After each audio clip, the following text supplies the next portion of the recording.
Hello മക്കളെ, hi. So welcome back to Edupod. എല്ലാ കൂട്ടുകാർക്കും എഡ്യൂപോഡിലോട്ട് സ്വാഗതം. നമ്മൾ ഇന്നത്തെ ക്ലാസ്സിൽ കെമിസ്ട്രിയുമായി ബന്ധപ്പെട്ട് വളരെ ഇമ്പോർട്ടൻ്റ് ആയിട്ടുള്ള ഒരു ടോപ്പിക്കാണ് പരിചയപ്പെടുന്നത്. ഓക്കെ, നമ്മുടെ ചാപ്റ്റർ നമ്പർ 6 8ാം ക്ലാസ്സിലെ കെമിസ്ട്രിയിലെ ചാപ്റ്റർ നമ്പർ 6 എന്നുള്ള വാട്ടറിലെ ജലത്തിലെ വളരെ ഇമ്പോർട്ടൻ്റ് ആയിട്ടുള്ള ഒരു ടോപ്പിക് എന്താണെന്നല്ലേ ടോപ്പിക്ക്? യെസ്, ജലം ഒരു സാർവിക ലായകമാണ്. നമ്മൾ കേട്ടിട്ടുണ്ട്. എന്താ സാർവിക ലായകം? അല്ലെങ്കിൽ ജലം is water is A universal solvent എന്ന് നമ്മൾ പറയാറുണ്ട്. ഓക്കെ, കൃത്യമായിട്ട് ഓർത്തേക്കുക, ജലം ഒരു യൂണിവേഴ്സൽ സോൾവെന്റ് ആണ്. ജലം ഒരു സാർവിക ലായകമാണ്. എന്തുകൊണ്ടാണ് ജലത്തിനെ അങ്ങനെയൊക്കെ പറയുന്നത് എന്നുള്ള സംശയം ഉണ്ടാവും അല്ലേ? ആ സംശയം എപ്പോൾ തീർത്തരാം. ഇത്ര പണിയുള്ളൂ. അതായത് നമ്മൾ എന്ത് ചെയ്യുന്നു? 3 വ്യത്യസ്ത പാത്രങ്ങൾ എടുക്കുന്നു. ഇതിപ്പോൾ മനോഹരമായ ഒരു പാത്രമാണ്, ഇത് അതിലും മനോഹരമായ ഒരു പാത്രമാണ്. 3 തന്നെയല്ലേ പറഞ്ഞത്? യെസ്, 3 എടുത്താൽ മതി. അപ്പൊ ഇതിലോട്ട് ഞാൻ എന്ത് ചെയ്യാണ്? ജലം ചേർക്കാണ്. I am adding water to these 3 tumblers അല്ലേ? You have to dissolve some substance in 3 types of tumblers, അല്ലെങ്കിൽ എന്താണ് 3 types ഓഫ് ബീക്കേഴ്സ്. 3 ബീക്കേഴ്സ് എടുക്കുക, അതിൽ 3 കാര്യങ്ങൾ ആഡ് ചെയ്യുക. ഒന്ന് നമ്മുടെ കറിയുപ്പാണ്, അല്ലെങ്കിൽ ടേബിൾ സോൾട്ട് ആണ്. നല്ല രീതിയിൽ ഒന്ന് കലക്കി നോക്കിക്കേ. കലങ്ങിയോ അല്ലേ? എന്താ ഒരു സിനിമയിൽ പറയുന്നുണ്ടല്ലോ, കുറച്ചുകൂടി കലക്കിയെടുത്ത്. യോധയിൽ പറയുന്നുണ്ട് ജഗതിനോട് അല്ലേ, എന്താ അമ്മ ഇത്തിരി കൂടി കലക്കിയിട്ട് തരട്ടെ മോനെ. യെസ്, അതേപോലെ നമ്മൾ എന്ത് ചെയ്യാണ്? അങ്ങനെ കലക്കാണ്. അടിപൊളിയായിട്ട് എന്ത് ചെയ്യാണ്? സ്റ്റിർ ചെയ്യാണ് അല്ലേ? ടേബിൾ സോൾട്ട് ആണ് ഇട്ടിട്ടുള്ളത്. ഫസ്റ്റിലായിട്ട് എന്താണ്? ടേബിൾ സോൾട്ട് അല്ലെങ്കിൽ കറിയുപ്പ്. ഓർത്തേക്ക്, എന്താണ്? കറിയുപ്പ്. രണ്ടാമത്തേലേക്ക് പഞ്ചസാര ആഡ് ചെയ്യാണ്. പഞ്ചസാര അല്ലെങ്കിൽ ഷുഗർ. ഓക്കെ, ദെൻ നെക്സ്റ്റ് വിനാഗിരി. എന്ത് ഗിരിയാ? സവാരി ഗിരിയാണ് വിനാഗിരി അല്ലെങ്കിൽ വിനെഗർ. ഓർത്തേക്ക്, എന്താണ്? വിനാഗിരി അല്ലെങ്കിൽ വിനെഗർ ആഡ് ചെയ്യാണ്. 3 കാര്യങ്ങൾ ആഡ് ചെയ്തു. ഓക്കെ, 3 കാര്യങ്ങളും ആഡ് ചെയ്തു. ഇവിടെ നോക്കുക, കറിയിപ്പ് ഇട്ട ആ ഒരു പാത്രത്തിൽ എന്താ സ്വാഭാവികമായിട്ട് ജലത്തിന് പ്രത്യേക ടേസ്റ്റ് ഉണ്ടോ? ഇല്ല. എന്താണോ ഡിസോൾവ് ചെയ്യുന്നത്, എന്താണോ അതിൽ ലയിച്ചു ചേരുന്നത്, അതിൻ്റെ ടേസ്റ്റ് ആയിരിക്കും എന്തുണ്ടാവുക? ആ ജലത്തിൽ ഉണ്ടാവുക. കറിയുപ്പ് ചേർത്താൽ കറിയുപ്പിന്റെ ടേസ്റ്റ് ഉണ്ടാവും അല്ലേ? വിനാഗിരി ചേർത്താൽ വിനാഗിരിന്റെ ടേസ്റ്റ് ഉണ്ടാവും. പഞ്ചസാര, ഷുഗർ ആഡ് ചെയ്ത് എന്താണ്? ഷുഗറിന്റെ ടേസ്റ്റ് ആണ് ഉണ്ടാവുക. ഓക്കെ, അപ്പൊ ഓർത്ത് നോക്കുക, ജലത്തിൽ ഓരോ പദാർത്ഥം ലയിക്കുമ്പോഴും ജലത്തിന് അതിൽ ലയിച്ച് ചേർന്ന അല്ലെങ്കിൽ ഡിസോൾവ് ചെയ്ത when substance dissolve in water they acquire the property of what substance is dissolved in that water അല്ലെ? ആ വെള്ളത്തിൽ ലയിച്ച് ചേർന്ന ആ ഒരു വസ്തുവിന്റെ ടേസ്റ്റ് ആണ് ലഭിക്കുക, അല്ലെങ്കിൽ ഗുണമാണ് ലഭിക്കുക. അതിന്റെ ക്വാളിറ്റി ആണ് എന്ത് ചെയ്യുക? അവിടെ ഉണ്ടാവുക. പറഞ്ഞത് കേട്ടോ? മനസ്സിലായോ? സെറ്റാണോ?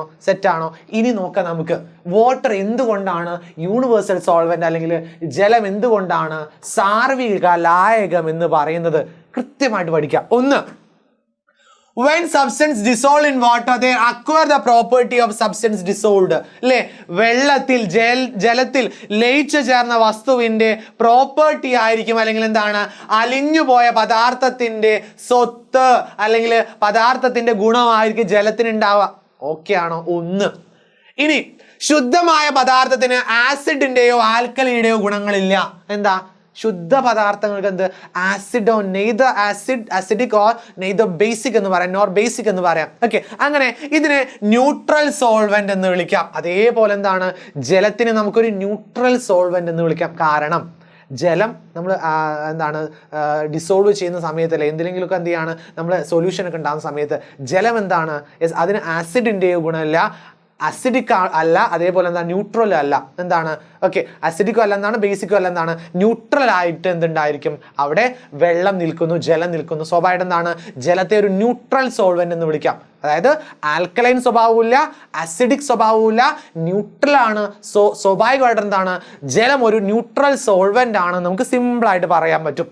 ഇനി പ്രധാനമായിട്ടും ഓർത്ത് വെക്കേണ്ടത് ഈ ഒരു ഇമ്പോർട്ടന്റ് പോയിന്റ് ഒന്ന് കൃത്യമായിട്ട് മനസ്സിലാക്കി വെച്ചേ. എന്താ ഇമ്പോർട്ടന്റ് പോയിന്റ് എന്ന് പറഞ്ഞാൽ, since water can dissolve various substance and widely എന്ത് ചെയ്യുന്നു? Water is used for preparing solution. എന്താ സൊല്യൂഷൻ? വെള്ളത്തിന് വിവിധ പദാർത്ഥങ്ങളെ ലയിപ്പിച്ചു ചേർക്കാൻ സാധിക്കും. അതേപോലെ ലായനികൾ തയ്യാറാക്കാൻ വേണ്ടി എന്ത് ചെയ്യുന്നു? നമ്മൾ വ്യാപകമായി യൂണിവേഴ്സലായിട്ട് വാട്ടറിനെയാണ് യൂസ് ചെയ്യുന്നത്. സ്വാഭാവികമായിട്ടും ജലത്തെ സാർവിക ലായകം എന്ന് വിളിക്കുന്നു. അല്ലെങ്കിൽ എന്താണ്? വാട്ടറിനെ എന്താ? യൂണിവേഴ്സൽ സോൾവെന്റ് എന്ന് വിളിക്കുന്നു. കൃത്യമായിട്ട് എന്ത് ചെയ്യുക? നമുക്ക് പറഞ്ഞു വെക്കാൻ സാധിക്കും. ഓക്കെ, അപ്പൊ ഇമ്പോർട്ടൻ്റ് ആയിട്ടുള്ള പോയിന്റ് കൃത്യമായിട്ട് പഠിച്ചു വെക്കുക. Yes, pure water has neither the properties of acid or basic or alkaline nature. എന്താ പറയുന്നത്? ശുദ്ധജലത്തിന് ആസിഡിന്റെയോ ആൽക്കലിയുടെയോ സ്വഭാവം ഇല്ലാത്തത് കൊണ്ട് എന്ത് ചെയ്യുന്നു? സ്വാഭാവികമായിട്ടും രണ്ടാമത്തെ പേര് എന്താ? രണ്ടാമത്തെ പേര് it is called neutral solvent, നിർവീര്യ ലായകം എന്ന് പറയുന്നു. രണ്ട് കാര്യം പഠിച്ചോ, രണ്ട് കാര്യം സിമ്പിൾ ആയിട്ട് പഠിച്ചോ, ഇത്രയേ ഉള്ളൂ അല്ലെ. ജലത്തെ എന്ത് ചെയ്യുന്നു? സാർവദേശീയ അല്ല, എന്നാൽ യൂണിവേഴ്സലായിട്ട് അല്ലെ നമ്മൾ എന്ത് ചെയ്യുന്നു? സൊല്യൂഷൻസ് പ്രിപ്പയർ ചെയ്യാൻ യൂസ് ചെയ്യുന്നു. സ്വാഭാവികം എന്താ?